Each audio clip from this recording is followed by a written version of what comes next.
Jenni Screen, welcome.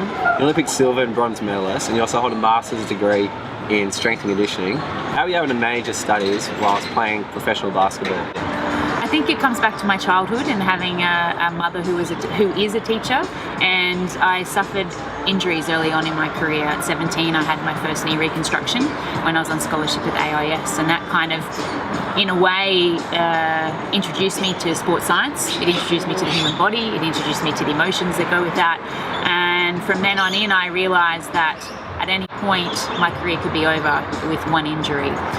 So from that point on I decided that whilst I was playing I would have good time management skills and do the best I could in balancing both basketball and obviously university studies, and it came to fruition, and multiple degrees later I'm still alive.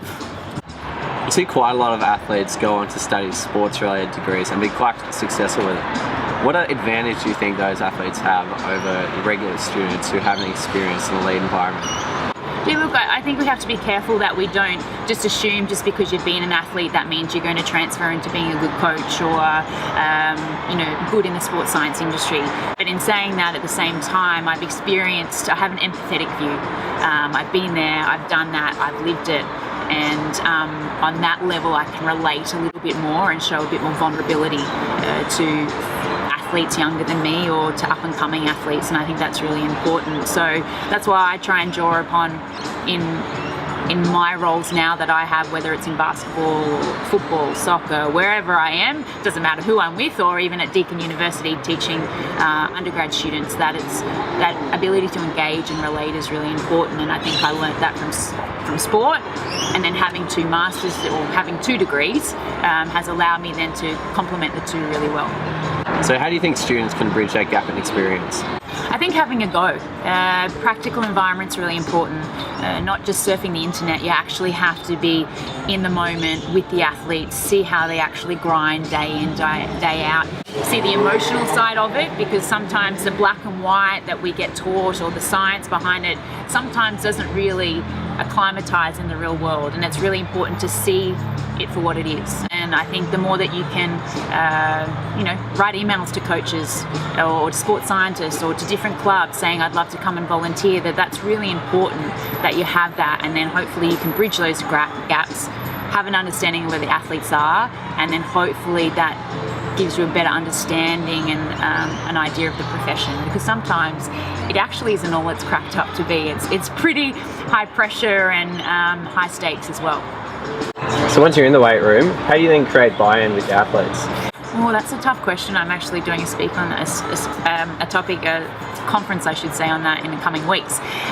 For me, buy-in comes back to culture, and I think that has to align with whatever your ethos is for the sporting club that you work with or the company that you work with. And then for me, it's that vulnerability and showing that with your athletes. There are boundaries. These are your boundaries. We don't want to cross those, but at the same time we want to empower athletes, because at the end of the day we can't be with them 24/7. They're human and they have to learn to look after themselves, and I think sometimes those lines get blurred a little bit, that we become too 24/7 and trying to look after them and then they finish and we don't know what to do with them. So for me, the buy-in comes back to what are your ethoses, what is the values of your club, and then making sure whatever that's set within the program that it trickles into the weight room. And for me, it's just a platform for the athletes to learn different skill sets that one day maybe not all of them go on to play professional sport, or there is going to be life after sport. So teaching their skills in the weights room, like dedication, commitment, empathy, relationship building, is just as paramount for me, rather than just the weight that they lift underneath the bar. You touched on it briefly, but how do you then pull all your athletes together as a collective and set the culture that you want in your weight room or your training environment? I think you need to realise that everyone's different and everyone brings different skill sets. I think it's important that we just don't focus on the people that are great in the weight room, because that only probably contributes, depending on your sport, to 10% of their skill application that actually is transferred onto the field.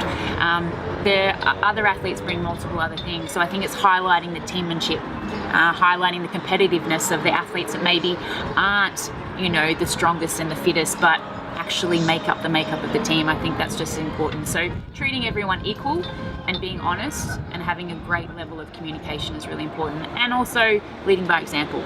I think it's really important that whatever we teach and preach, that we practice, and you know, monkey see, monkey do sometimes. So I think that's really important as a coach in the weight room. In your career as a lead basketballer, what traits do you think you were able to develop that have helped your career as an exercise scientist? I think it comes back to sport, that one, I had great coaches around me and I had good people, and with that I learnt on the fly, and the things that I learnt most were and I say that rather than sacrifice, because I don't think I sacrificed anything. I think I invested in something that gave me great reward.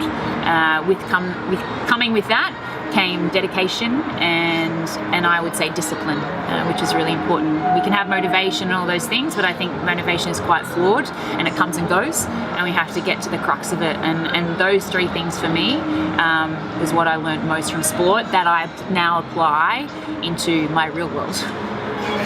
And finally, what three things do you think make a great exercise scientist? Oh, the three things that I think make great. Forever being a student of life, never thinking you know everything.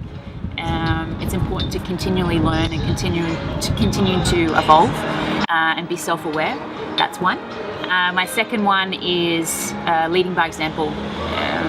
Whatever environment you're in, I think that's really important. And three, I think honesty. I think in sports science it's a very fickle and sometimes very ego-driven world, because there's obviously limited opportunity, but I think when we have integrity and we're honest, the work will come to you, and the athletes will speak for themselves in terms of your reputation. So those are the three things for me. Excellent. Thanks very much. No worries. Thank you, Ruben. Cheers.